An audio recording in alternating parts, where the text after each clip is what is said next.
সংসদকে একটি গানের আসর বানিয়েছিল মমতাজ। আমি আস্তে আস্তে আপনাদের এই এলাকার সন্তান জাহিদ ভাইয়ের সাথে কথা বলছিলাম। তিনি বলছিলেন মমতাজ মেম্বার হওয়ার যোগ্যতা রাখে না, আর এটি হচ্ছে এমপি। আওয়ামী লীগ এই সকল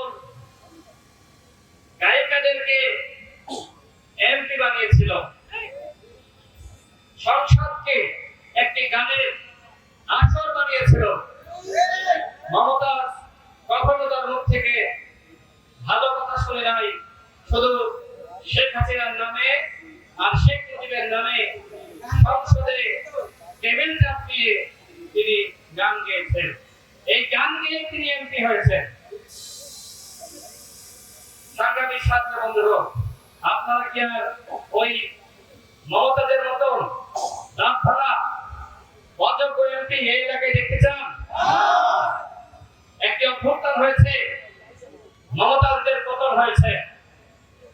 যারা দীর্ঘ 14-15 বছর ধরে নির্যাতন নিপীড়নের শিকার হয়েছে, সেই ফ্যাসিবাদ বিরোধী শক্তি বিজয় হয়েছে। এখন সময় নতুন বাংলাদেশ গঠন করা। সেই বাংলাদেশ গঠনে ফ্যাসিবাদ বিরোধী শক্তিকে একতাবদ্ধ থাকতে হবে।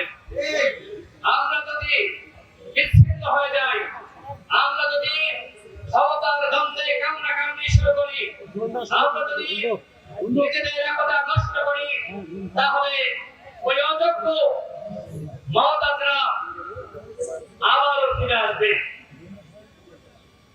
সুতরাং আমাদের সকলকে সচেতন থাকতে হবে, সচ্ছল থাকতে হবে।